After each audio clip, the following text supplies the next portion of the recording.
please help me? Why won't you help me, please? They are coming! They are coming! Please! Someone help me, please! There! No, no, please! Please, no!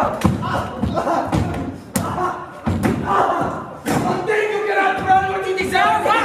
Please! No! Please! Please, no! Go! You are like dog shit on my bull! Hey! Don't insult my dog, eh?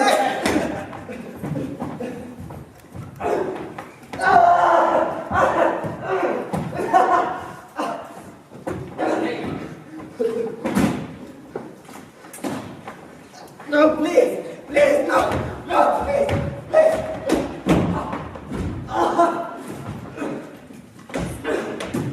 Get up! You don't hear me? I say get up!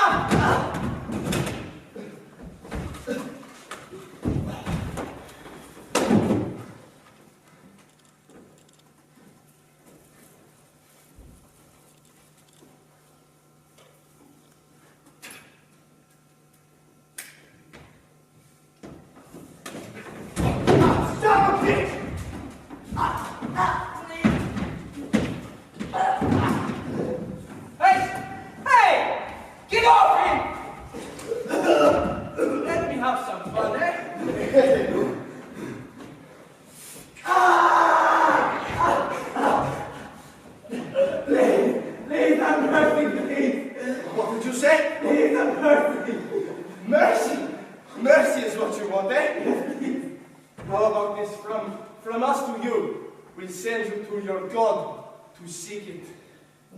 Take him away. What? No! No! Please! Someone help me, please! No!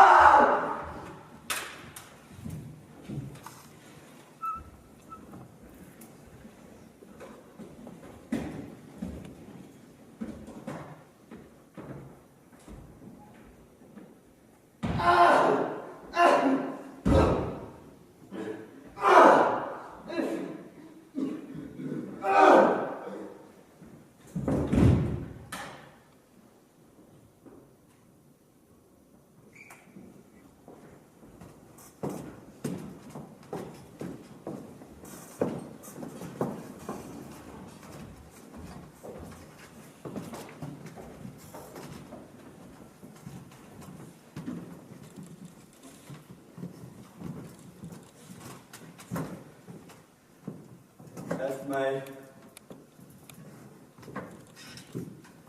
home in Syria. We dug a hole in the garden to hide in.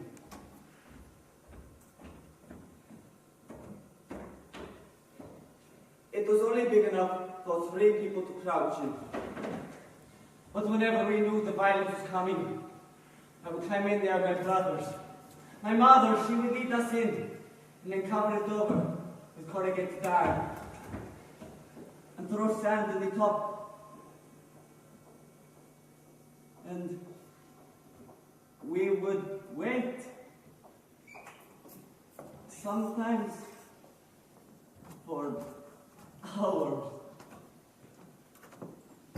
The last time I was in there, it was from 7 a.m. to 5 p.m.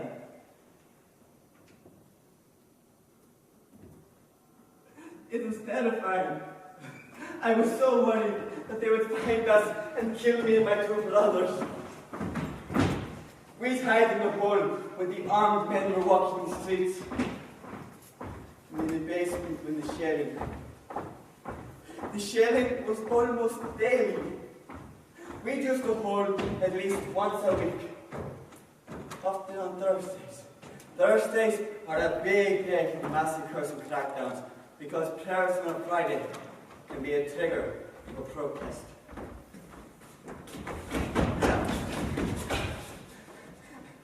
I left Syria because of the constant bombardment, the constant shelling,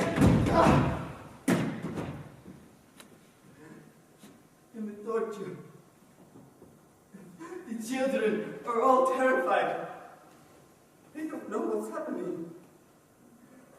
I was arrested. You see this mark? My hands were tied with plastic cord. were tied so tightly. Children were with me in the cell, and their hands were tied in the same way. We begged them to untie us, but they would tie the cord tighter. Once these men came to our village. I tried to escape. No, please, no. But they took me to jail.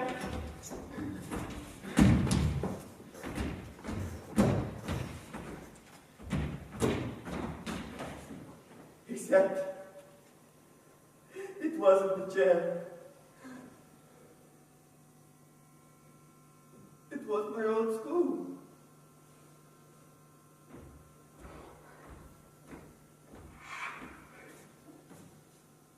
It's ironic. They took me there to torture me. In the same place I used to go to school to learn.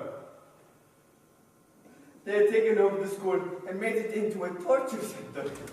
Ah! When I realized that this is where we were going, I was so sad. I wanted to cry. I was kept there for 10 days. For the first 2 days, we were forced to stand upright. I was blindfolded, and my hands were tied to plastic cord.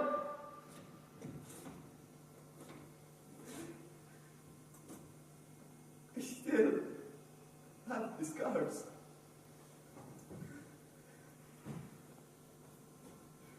There were around 100 of us in that room in the school. One boy was only 12, and he was kept there for 5 days. And his hands were tied behind him like mine. And I remember thinking, what could he have done? He is just a 12-year-old boy! After 2 days, I was taken out of the room to be interrogated. I hadn't eaten anything or had any water, and I was extremely weak. They hung me up by my wrist with my feet off the ground, and then I was beaten. They wanted us to speak, to confess to something. Most people only lasted an hour. If you were hung up like that for more than 2 hours, you died. I passed out. I passed out from the severe pain of hanging like that and from the torture. The guards came in and threw cold water in my face to wake me up. And they took turns stubbing out their cigarettes on me.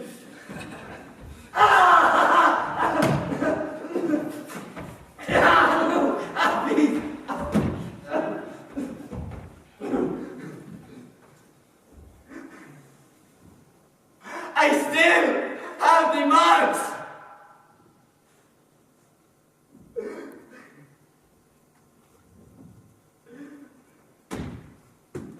The 12-year-old boy who was with me was hung up too, and had cigarette burns on him.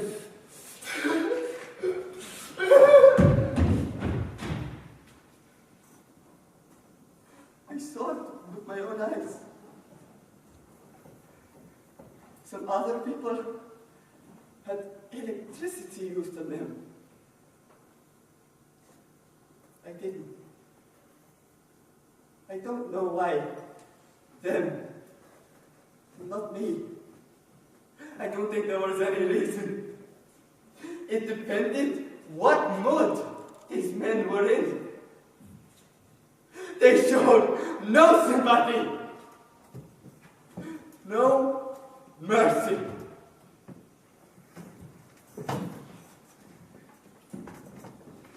Another thing they do is use children to protect themselves.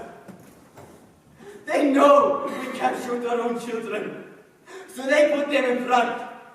So they're a human shield and march them into our villages. It is terrifying for the children. Many of them die.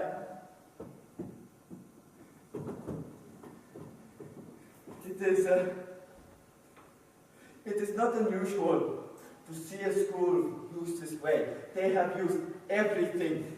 Schools, clinics, the place where we went to get medicine from is now used for torture. I was so terrified of that place. I still am.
What is your name? I am Aidan. How old are you? You are just a boy. He's just a boy. What is he doing here?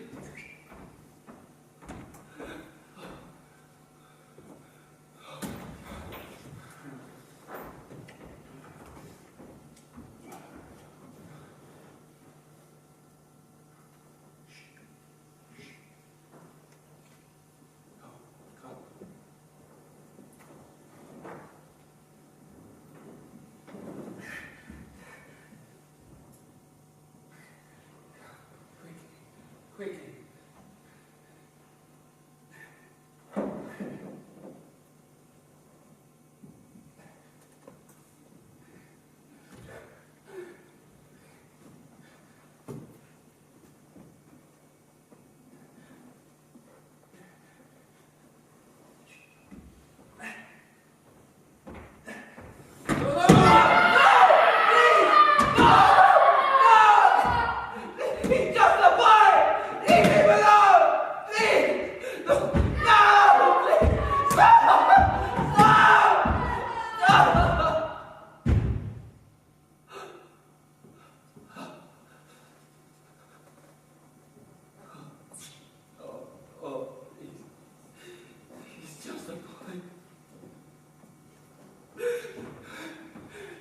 He's just a boy.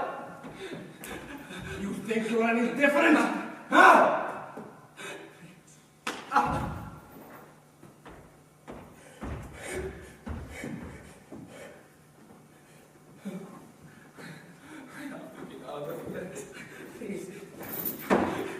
Get up! Get up! Get up!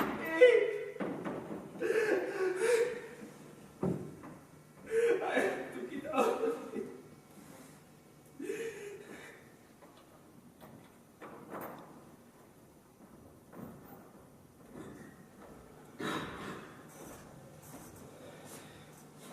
I've been here in Zaatari for a month now. Why did I leave? What a question. There's no one left in Syria. In the beginning, we could just about survive. We would go to the shelters, we would hide, and we would live. But now these weapons destroy even those in the basements of houses. I couldn't stand what was happening. The constant shelling, the destruction, the torture. Once, I was arrested, along with hundreds of other people. They separated out the children, and I was the oldest at 16. They forced us all into a small cell together. We couldn't go anywhere. There wasn't even a toilet, just a hole in the floor. There was a group of smaller children with us whose parents were wanted. They weren't allowed any food or water. When it was time for us to eat, their group was surrounded by armed men who would stop anyone from giving them food. These children were too weak to even cry. They just lay there on the floor. They were also subjected to repeated beating with sticks, some of them worse than us. I knew a little boy whose name was Alapa.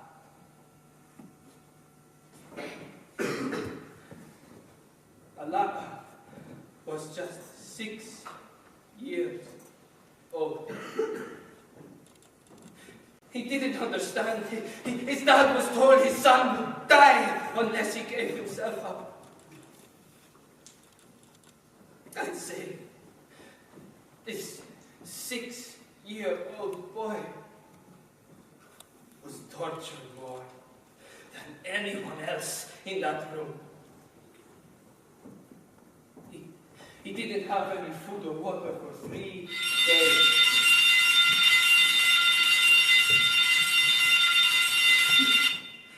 He was so weak, he used to faint all the time. He was beaten regularly.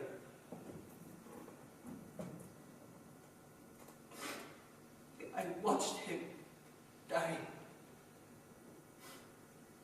He only survived for 3 days, and then he simply died.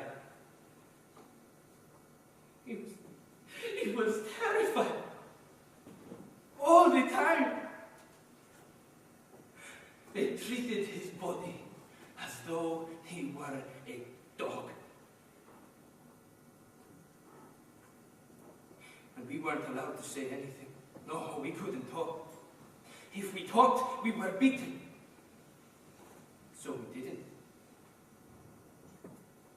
If they overheard us talking,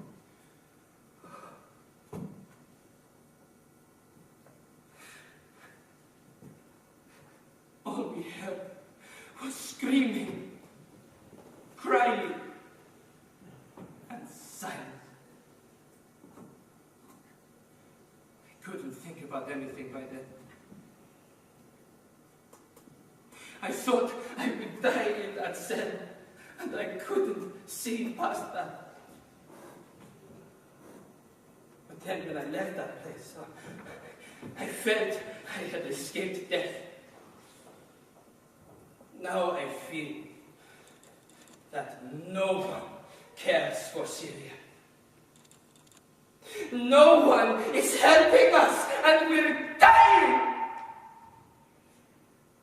If there was even 1% of humanity left in the world, this wouldn't happen.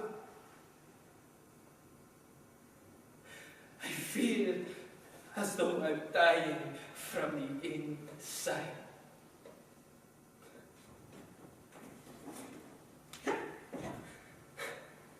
At least when I die, this will all be over, yeah?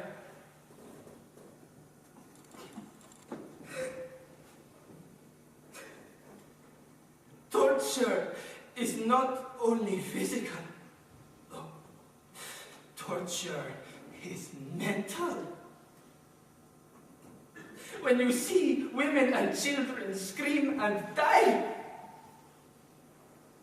it has an effect. Each and every Syrian has been devastated mentally by this war. Some children in my village have gone mute because of what they have seen. Younger children are worse because they don't understand why. None of us do, really. These children, their mothers used to take them to the park to play. Now they are forcing them into basements for protection, and they don't understand.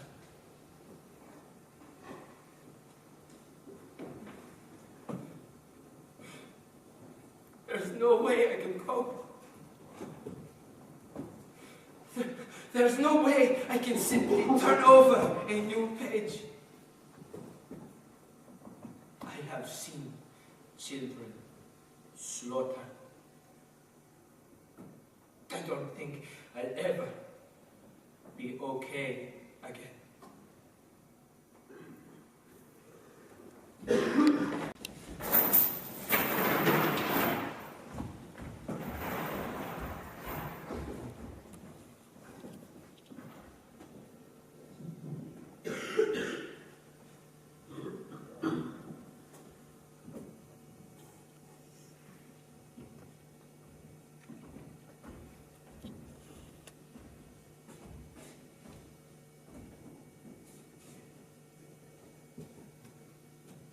Clear.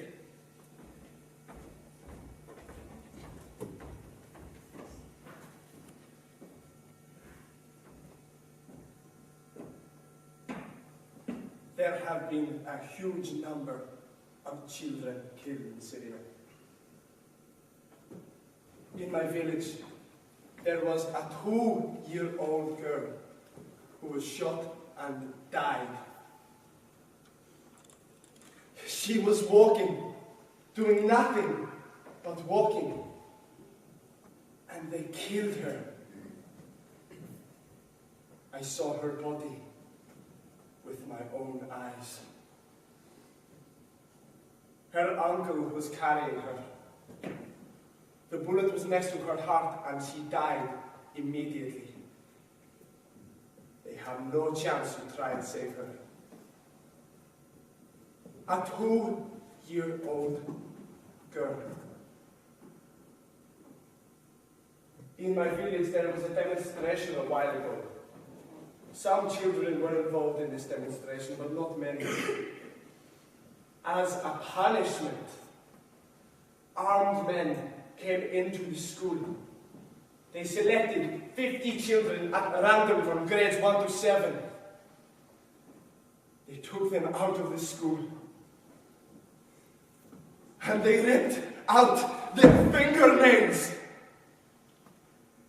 Many of these children were just 6 years old. Just 6.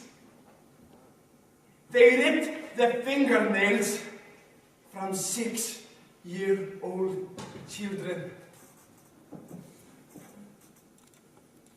They kept their children. People in the village were trying everything they could to get their children back, but we had no weapons, so we could do nothing. I don't know where they are now. I left soon after that happened. People in Syria are dying. Their houses are being broken into. They're being arrested. It is not safe anymore.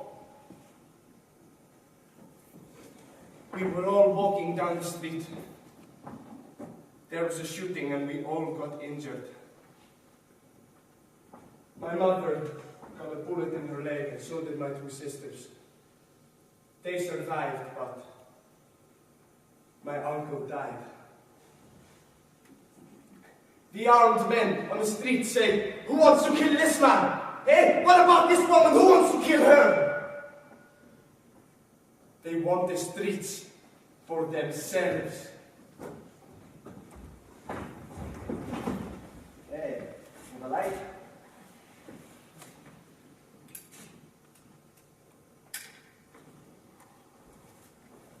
Hey, look. What is that? 20 pounds. From here. Clean shot. That is 20 pounds. Easy. Clean shot? Yeah. All right, you're on 20 pounds. I was walking home in Cacophonous. I came behind two armed men and heard them taking bets on something. They were planning to use something for target practice. When they agreed to bet, I realized that they were talking about an 8-year-old boy. He was playing along on the road. I realized too late. One of them had taken the bet and shot him in the head. Are you kidding me? What a shot! Wait, you said clean shot. That is not clean Fuck shot. you, I hit him! 20 pounds. I couldn't move. Everyone ran and the street was deserted. It wasn't a clean shot and he didn't die straight away. It took hours.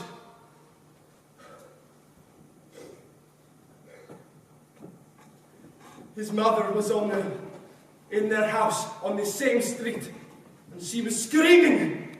She was trying to reach her child. But the armed men kept firing into the street and taunting her. You can't get your son! Get back in the house, you stupid bitch! You come out here, this happens to you too, eh?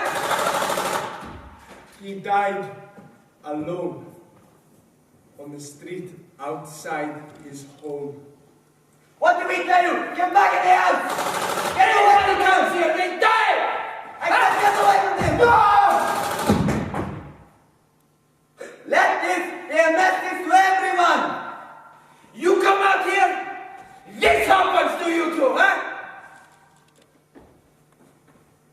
Fucking scum.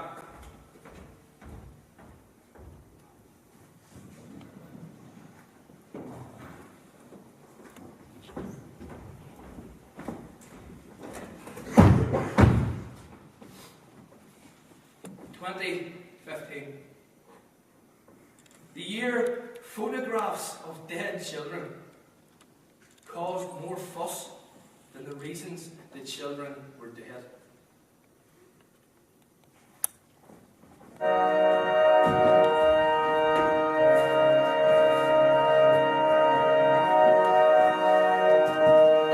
They showed no sympathy,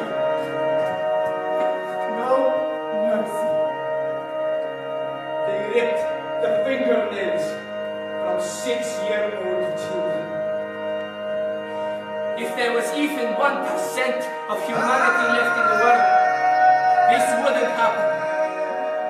They showed no sympathy, no mercy. They ripped the fingernails from 6-year-old children. If there was even 1% of They ripped humanity left in the world, this wouldn't happen. If there was even 1% of humanity left in the world, this wouldn't